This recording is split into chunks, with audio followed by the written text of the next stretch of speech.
Hey guys, welcome back to episode 7 of Mental Talk. Today we're going to be talking about teachers' mental health because obviously as students' mental health has declined with the coronavirus, so have teachers because they're dealing with just as much in some cases.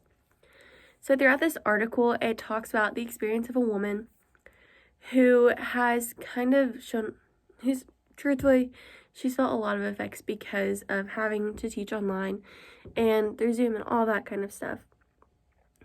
So it says that this article says that between the unpredictability, the isolation, and the newfound challenges in reaching their students, who mental health experts worry are also struggling, what little mental health support is extended to teachers feels like nowhere near enough.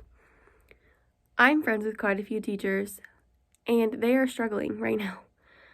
Teachers from my hometown are struggling because it feels like you aren't doing enough to help those students who don't necessarily learn from online teaching. Last August, the National Education Association, which is a major teachers union, found that 28% of educators said the pandemic made them more likely to leave teaching. Anyone from Oklahoma, like I am, knows that that's a big thing because over the past few years, there's been a lot of issues with teaching. And the fact that the pandemic is only making it worse for everywhere, not just Oklahoma, says a lot. So teaching from home, honestly, it's a lot more lonely, but it's also more invasive too. Because if you think about it, most of the time we have to have cameras on.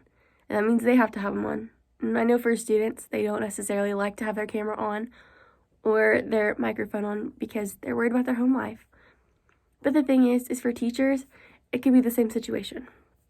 They could not want their students to see some part of their life because they want to keep it personal. But with the loneliness, they don't have that support system in the teacher's lounge like they normally would. And yeah, they could get together, but again, we are in a pandemic, so they probably get a lot of backlash for that one. But with students keeping their cameras off for whatever reason, because for some of them, it is the fact that they just want to go back to bed. I'll admit it, I know people like that. But it gives a really bad effect on our teachers because they don't know why. They see that you don't have their camera on and it makes them feel lonely. I've seen my teachers smile because someone turned their camera on, and that, I think, says a lot. So this also says that other resources that might once have been available and could have provided some relief, calling sick as one example, is no longer a thing.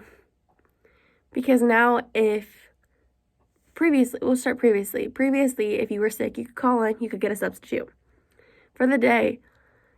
And if you needed a mental health day too, I know some teachers that full out admitted, like, I need a day to myself to recoup about some things.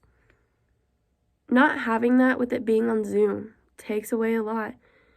Because even going to school every day is a lot, and not having that downtime is a lot. And I think it says a lot that people have only really looked at students, how the students are feeling. I'll admit I'm stressed, but I also know that my teacher friends are stressed. A lot more so than I am in many cases. That's actually all I have today, I think. See you guys.